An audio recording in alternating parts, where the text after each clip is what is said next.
from the Gospel of John, chapter 5, verses 2 through 9.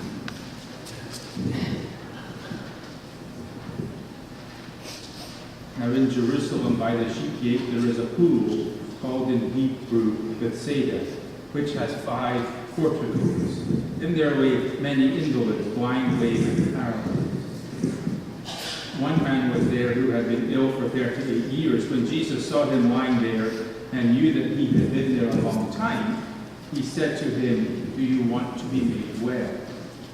The sick man answered, "Sir, I have no one to put me in the pool when the water is stirred up. Then while I am making my way, someone else steps down ahead of me." Jesus said to him, "Stand up, take your mat and walk." At once the man was made well, and he took up his mat and he began to walk. Amen. This is the word of the Lord. Let us go to God in prayer. Gracious God, create in each of us a pure heart and put a right spirit in us, so that we may hear your word preached this day. While proudly showing off his new apartment to his friends, a college student led them into the den. On the wall of the den was a great big brass gong and a hammer. That's driving me crazy. I don't know about all of you. I'm going to try turning one of these off and see if it makes a difference. So here we go. Right, brass wall, right, hammer, gong. Okay. And his friend asked, "What is this on the wall?"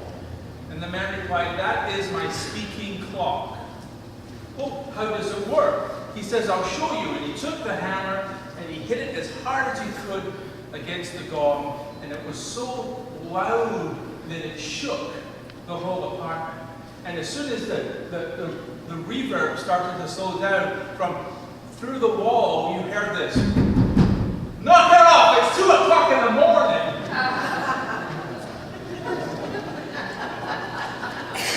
Time is one of those things that has become an integral part of our lives. It keeps things in order. It creates a structure. And I'll bet you a day doesn't go by when we are not linked to the word time in some way. Now, here are some common idioms for time. People often say there is no time to lose.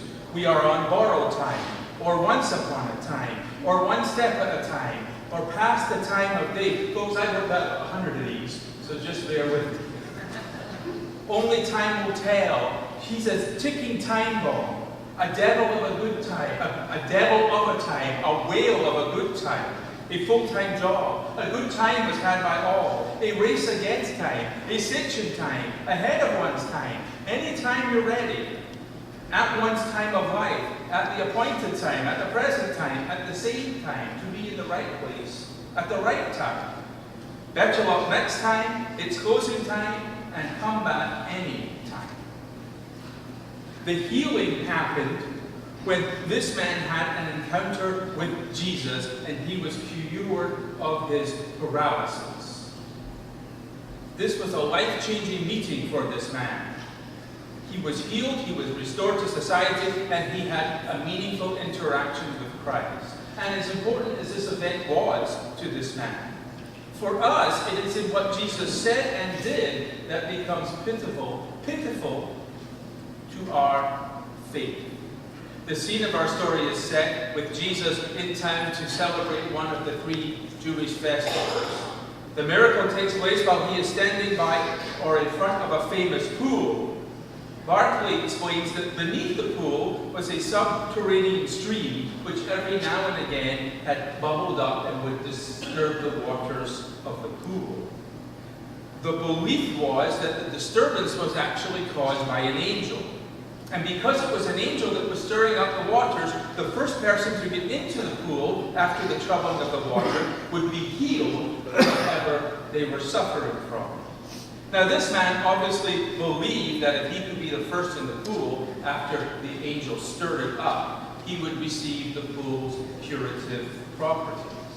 But because he could not move quickly, he never seemed to be the first one in the pool.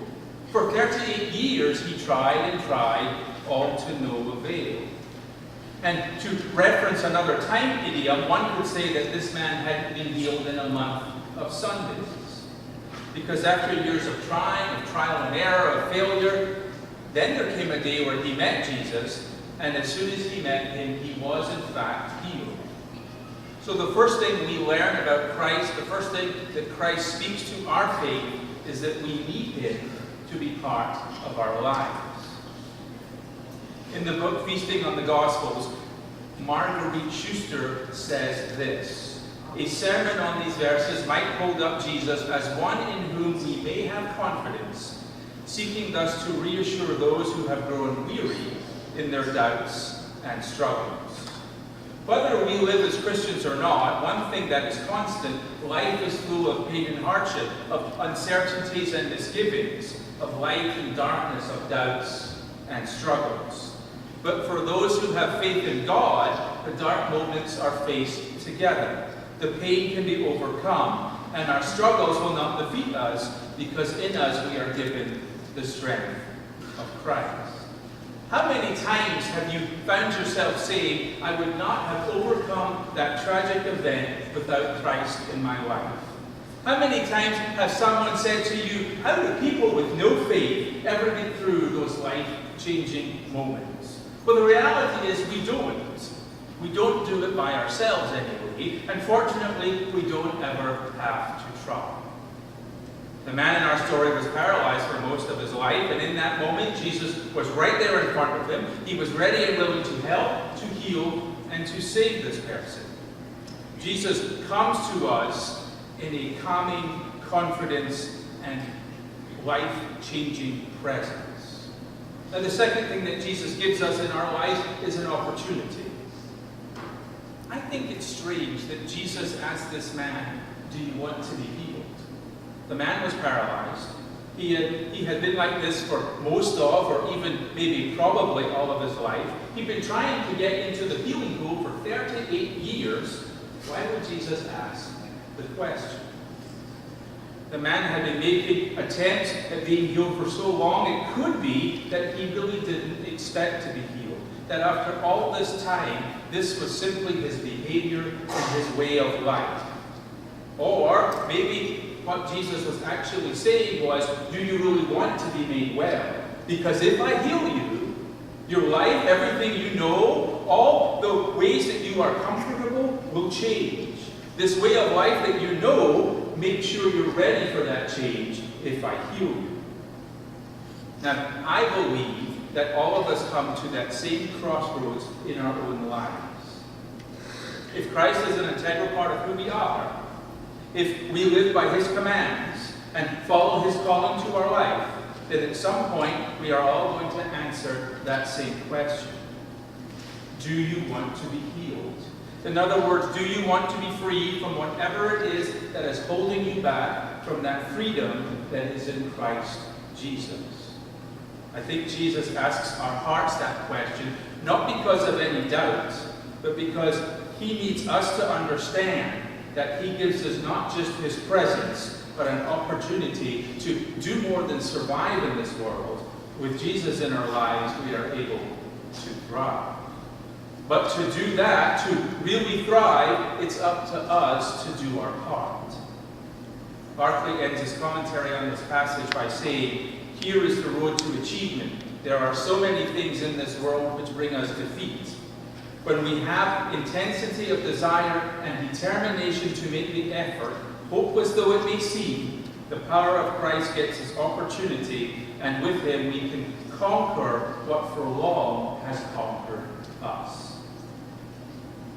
Christ will never do it all for us, and we can never do it all on our own, but together we can overcome anything that's put on our path. And the final thing that Christ gives to us comes in verse 8 when he says, stand up, take your mat, and walk. In this, Jesus gives us an assurance. Now, a man named Gilson A.C. Wackoning, and that's a name you can't make up. Gilson Wackoning says the following: Jesus regards this man within his God-given opportunity to live in a new way. Taking up his mat to walk is indeed a miracle from his paralysis. But to walk, as Jesus said, is to live with purpose and determination. Jesus tells us to take our mat and walk, meaning he's telling us that he has given us all that we need, and he is asking us what we are going to do for him each day. We're not paralyzed. Our faith is strong. Nothing should hold us back. So the question begins, how are we going to serve God today? Is it with our gifts, our ability, our finances? Do we serve God with our praises or our prayers or the way that we worship?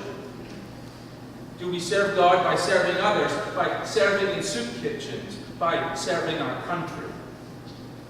Does God get our service when we serve our community, when we go on mission trips, when we help those around the world? Can we serve God by listening, by smiling, by holding someone's hand, or simply by giving them a ministry of presence? Do we serve God when we follow in his steps, when we listen to his voice, when we do what Jesus would do? Every day when you wake up and you're ready to face your day, imagine that Jesus is standing in front of you and he is saying, stand, take up your mat, and walk. And if you can imagine that, then you can live for him with determination and purpose. Now the story I tell today, it's a children's story. There is 1,000 adaptations. I'm sure you've heard it. I'm adapting my story from an author called Karuna Kumar. I just need to be careful there with it.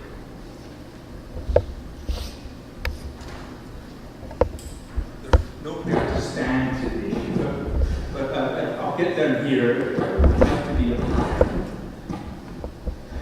Now, God willing, that the microphone doesn't fail, will be in good shape. I will call the person tomorrow, rest assured. This story is about a fisherman and his wife, and this man earned his living by fishing. So if he was catching and selling a lot of fish, they were doing quite well. But if the fish weren't biting that day, they lived on what he didn't catch. So they lived kind of a meager existence. There wasn't always a lot of extra left over. It was just him and his wife in their little shack by the sea. And one day he's out fishing, and he's about ready to call it a day because he hasn't really done anything worth noting today. And just as he's ready to quit for the day, he gets a bite, and he reels it in, and he reels in this great big, beautifully golden colored fish. And this fish is a special fish because it talks to him. And it says, "Sir, you don't want to take me home to your table or sell me, because I'm no ordinary fish. I am the king of the sea. And if you will throw me back and spare me, I will grant you 3 wishes." And the man said, "Okay, I'll do that." Now, for me, I'd be more bothered that a fish could talk to me than the whole fish thing, but so be it.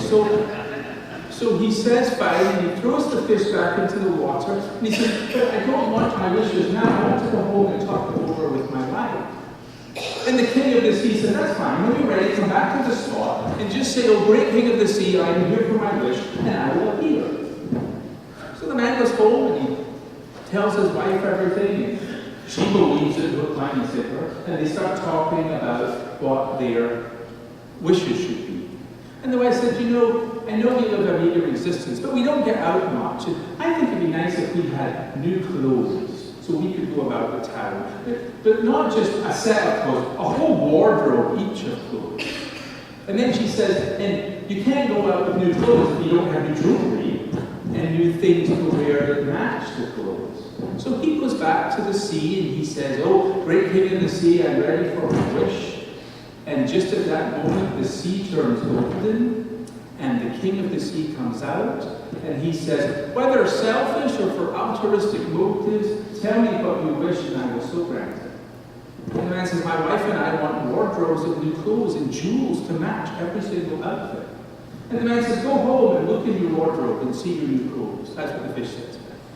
And so as he's walking home, he gets rings that appear on his hands, and his clothes are transformed into the most beautiful suit you've ever seen.